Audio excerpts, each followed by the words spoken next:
இந்த திரைப்படம் சில தவிர்க்க முடியாத சில காரணங்கள்னால ரிலீஸ் ஆகலை. எல்லாருமே ஹோல் யூனிட்டே கொஞ்சம் ரொம்ப ஆடிப்போய் தான் இருக்கோம், அதிர்ச்சியில் இருக்கோம். இது நாங்கள் ஒரு அப்பாயின்மெண்ட் கேட்டிருக்கோம். அவங்க கூடிய சீக்கிரம் எங்களை மீட் பண்ணுவாங்கன்னு நாங்கள் நம்புகிறோம்.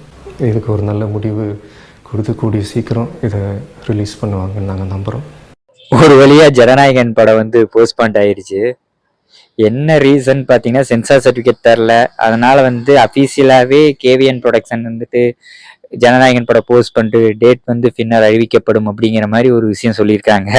இதை நினைச்சு அணில் குஞ்சுகள்லாம் பயங்கரமா கதறுன்னு கதறிட்டு இருக்காங்க. என்னடா உங்களுக்கு பிரச்சனை? படம் போஸ்ட்பாண்ட் ஆகிறதுல உங்களுக்கு என்ன புதுசா? என்ன துப்பாக்கி படமாகட்டும், தலைவா படமாகட்டும், அந்த மாதிரி எல்லா படங்களும் உங்களுக்கு போஸ்ட்பாண்ட் தானே இருக்கு. இந்த தலைவா படத்துல பிரச்சனை வரும்போது ஜெயலலிதா அம்மா வீட்டு வாசல்லையே நாள் கணக்கா காத்து கிடந்தார்ல, அதெல்லாம் இவங்களுக்கு ஞாபகம் வருமா வராதா? ஸோ இந்த படமும் போஸ்ட்பாண்ட் ஆயிருக்கு. இது எப்போ ரிலீஸ் ஆக போகுதுன்னு தெரில. ஜனநாயகன் விசஸ் பராசக்திங்கிறது தான் இந்த கிளாஸ் பயங்கரமா போயிட்டு இருந்துச்சு. இப்போ இந்த படம் போஸ்ட்பாண்ட் ஆனது நிறைய பேருக்கு ஒரு அதிர்ச்சியான தகவலாக தான் இருக்குது. அதெல்லாம் விஜய் ஃபேன்ஸுக்கு ரொம்ப வருத்தகரமான ஒரு தகவலாக தான் தெரியுது. விஜய் ஃபேன்ஸ்ல கதறாங்க, ஐயோ என் தலைவர் படம் போஸ்ட்பாண்ட் ஆயிடுச்சே அப்படிங்கிற மாதிரி.